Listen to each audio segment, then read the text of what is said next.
안녕하세요. 동포세계의 김용필입니다. 네, 오늘은 4월 28일 금요일. 네, 첫 번째 소식은요, 어제죠, 이 국회 본회의에서 이 재외동포 기본법안이 통과가 되었습니다. 제적의원 252명이 참여를 했고요. 찬성이 251명, 그리고 반대는 한 명도 없었고요. 기권이 1명 있었습니다. 이렇게 해서 가결이 되었다는 소식 여러분들에게 전해드립니다. 이 재외동포청이 이제는 신설을 앞두고 여기 재외동포 기본법안이 이렇게 이제 마련이 됐습니다. 그래서 이제 재외동포청이 이제 6월 5일 신설이 돼서 출범을 하게 되는데, 이제는 본격적으로 이제는 이 박차를 이 재외동포청 신설에 박차를 가하지 않을까 기대가 모아지고 있습니다. 그래서 이 재외동포 기본법안이 어떤 내용을 담고 있는지, 그리고 주요하게 국내에 거주하고 있는 이 재외동포에 대해서 어떤 내용을 담고 있는지가 주요 이 관심이 되지 않을까 생각합니다. 그래서 이 시간에는 그 주요 골격만 좀 여러분들에게 말씀을 드리고자 합니다. 네, 먼저 이 재외동포 기본법안 어떤 내용을 담고 있는지 한번 보도록 하겠습니다.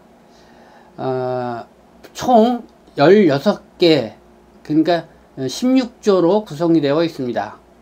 제1조에는 목적이 있고요. 제2조에는 재외동포와 재외동포 정책 정의가 있습니다. 그리고 제3조에는 재외동포 정책의 기본 방향, 그 다음에 제4조는 국가의 책무, 제6조 다른 법률과의 관계, 제7조 기본계획의 수립, 그리고 제8조는 시행계획 등의 수립 및 평가, 그리고 제9조는 업무 협조, 제10조는 재외동포 정책위원회 이 구성과 운영에 대해서, 제11조는 재외동포 협력센터 이 설립 등 관련 내용이 있고요. 그리고 제12조는 재외공간 등의 역할, 제13조 재외동포의 의견 청취. 네, 이제는 앞으로 재외동포 정책을 이렇게 수립하는 데 있어서 재외동포의 의견을 청취를 하도록 이렇게 법률로 규정을 했다. 좀 의미가 있는 것 같고요. 그리고 제14조는 실태조사, 이 재외동포에 대한 실태조사를 주기적으로 실시를 해야 된다는 내용이 있고, 제15조에는 세계 한인의 날 및 세계 한인 주간, 그래서 10월 3일이 개천절이죠. 그래서 개천절, 그리고 10월 9일이 한글날. 그래서 아마 이 개천절서부터 이 한글의 날, 요 주간을 세계 한인 주간, 그래서 세계 한인의 날 기념 행사를 치를 수 있는데, 거기에 대한 지원, 이런 것이 이제 이루어질 것 같습니다.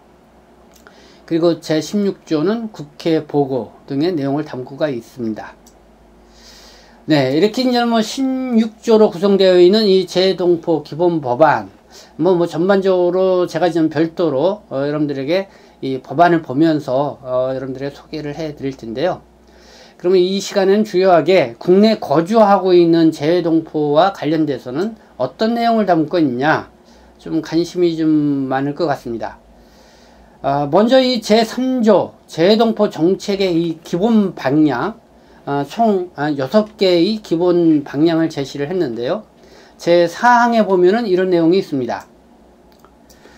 이 국가는 재외동포가 대한민국에 출입국하거나 또 대한민국에 체류하는 경우 관련 법령에 따라 편의를 제공하고 재외동포의 대한민국 사회 적응을 위한 지원을 함으로써 재외동포가 대한민국에서 권익신장을 할 수 있도록 노력하여야 한다. 이렇게 명시를 하고 있습니다. 국내 거주하고 있는 이 재외동포에 대한 일종의 이제는 지원 조항이라고 볼 수가 있습니다. 근데 여기서 유심히 우리가 봐야 될 게요. 그러니까 대한민국에 출입국하거나 대한민국에서 체류하는 경우 관련 법령에 따라 편의를 제공한다. 관련 법령은 출입국관리법이 있죠. 그 중에 또 재외동포의 출입국, 이 법적 지위와 관련, 우리가 소위 이 재외동포법이 있습니다. 그러니까 이런 관련 법령에 따라서 이제는 적용을 해야 되는 거고, 여기에 이제는 편의를 제공한다. 이런 내용이 있습니다.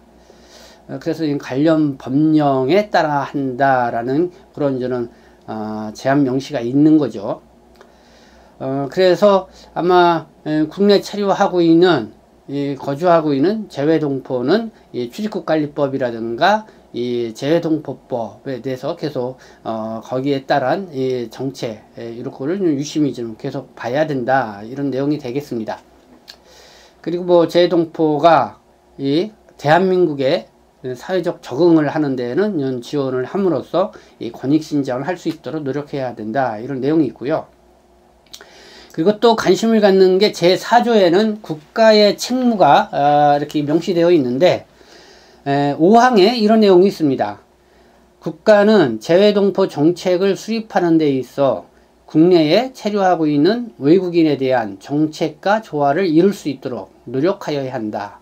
네, 국가는 재외동포 정책을 수립하는 데 있어 국내에 체류하고 있는 외국인에 대한 정책과 조화를 이루도록 노력해야 한다. 그러니까 외국인 정책과 조화를 이루도록, 그리고 외국인과의 어떤 차별 이런 것을 최소화할 수 있는 그런 방안으로 이렇게 해야 된다, 이런 내용이 있죠. 이렇게 해서 이 재외동포 기본법이 이 국내 거주 재외동포에 대한 내용이 이렇게 나와 있는데요. 어쨌든 이 국내 거주하고 있는 이 동포들에 대한 어쨌든 이 사회적 적응 이런 거는 지원을 하되 국내 거주 외국인 정책과 이 조화를 이루도록 이렇게 해야 한다, 이런 내용이 되는 것 같습니다. 네, 어제 27일 국회 본회의에 통과된 이 재외동포 기본법안, 오늘은 주요 이 골격과 그리고 이 국내 거주 동포에 대해서 어떤 내용이 담고 있는지 그 내용을 주요하게 여러분들에게 말씀드렸습니다. 네, 지금까지 시청해 주셔서 감사합니다. 저는 동포 세계신문 대표 편집장 김용필이었습니다.